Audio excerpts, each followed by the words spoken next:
দেখতে পাচ্ছেন বর্তমান সময়ে আমাদের যে 2000-এর অধিক শহীদ ভাইদের আত্মত্যাগের পরিণামে যে ইন্ডিয়ান সরকার হয়েছে, 40,000 আহতরা যাদেরকে দায়িত্ব দিয়েছে, আসলে তারা সঠিকভাবে দায়িত্ব পালন করতেছে না। আপনারা আরো দেখতে পাচ্ছেন যে তাদের যে হচ্ছে এপিএস আছে, এপিএসরা হচ্ছে বড় বড় ধরনের অনলাইন করতেছে, যে যখন অনলাইন করছে তখন তাকে সরিয়ে দেওয়া হচ্ছে। কিন্তু বেসিক্যালি কি এটা সিস্টেম যে অনলাইন করবে তাকে সরিয়ে দেবে? সিস্টেম হচ্ছে যে অনলাইন করবে তার শাস্তি নিশ্চিত করতে হবে, তার শাস্তি নিশ্চিত করে তাকে সরাতে হবে, কিন্তু সেটা না করে তারা শুধু সরিয়ে দিচ্ছে। এভাবে দিন দিন তারা দুর্নীতিগ্রস্ত মানুষদেরকে হচ্ছে পুরো সেফটি দিচ্ছে, সেফটি দিয়ে তাদেরকে সেফ জোনে পাঠাচ্ছে। আসলে তো আমরা এমন রাষ্ট্র চাইনি।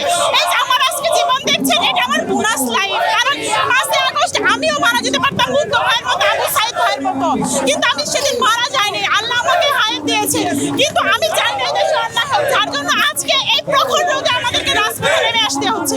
কারণ হচ্ছে 5 আগস্টের পরে কেন আমাদের আন্দোলন সংগ্রাম করতে হবে?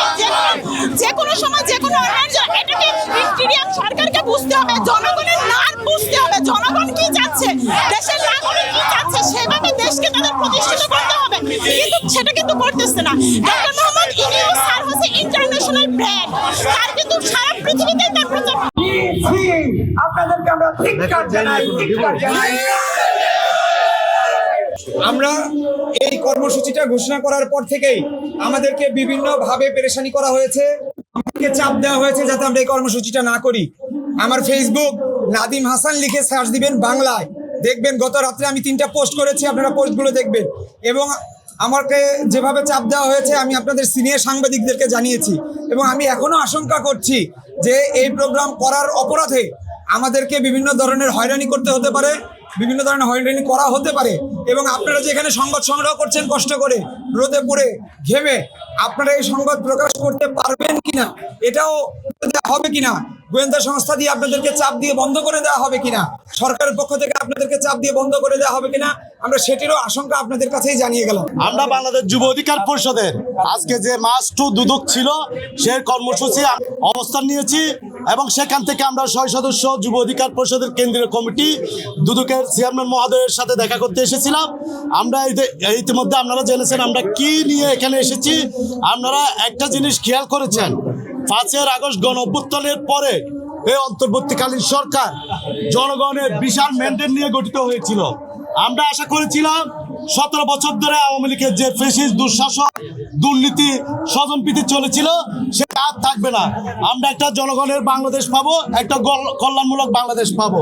কিন্তু অত্যন্ত উদ্বেগের সাথে আমরা লক্ষ্য করেছি, যেখানে কিছুদিন আগেও আপনার সচিবালয়ে কে ডিসি হবে, কে কোথায় নিয়োগ পাবে, সেটা কিন্তু একজন জনৈক ব্যক্তি কিন্তু ঠিক করে দিয়েছে।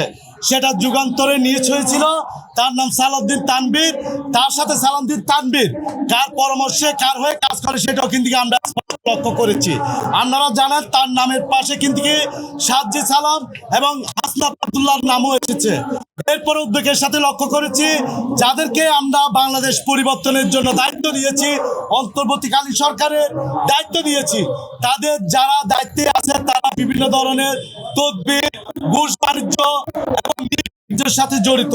ইতিমধ্যে সেটা বিভিন্ন সংবাদ মাধ্যমে আপনারা দেখেছেন, এবং তাদের দুর্নীতির দায়ে, তাদের তদবিরের দায়ে অনেকের তাদেরকে চাকরি থেকে অব্যাহতি দিয়েছে, সেটা আপনারা দেখেছেন। আমরা চাই এই সরকার দুর্নীতিমুক্ত একটা সরকার হোক। সেজন্য আমরা দুদক চেয়ারম্যান মহোদয়কে বলেছি যারা দুর্নীতির সাথে জড়িত তাদেরকে আইনের আওতায় আনেন, এবং এই সরকার যাতে সংস্কারের আগে যাতে অন্তর্বর্তীকালীন সরকারের ভিতরে সংস্কার হয় এবং তারা দুর্নীতি মুক্ত থেকে কাজ করতে পারে, সেজন্য আমরা দুদক চেয়ারম্যানকে কিন্তু আহ্বান করেছি এবং সরকারকে আহ্বান করেছি। আমরা চাই না দুর্নীতিমুক্ত বাংলাদেশ থাকুক, দুর্নীতিযুক্ত বাংলাদেশ থাকুক, এটা একটা দুর্নীতিমুক্ত বাংলাদেশ হোক। ধন্যবাদ সবাই।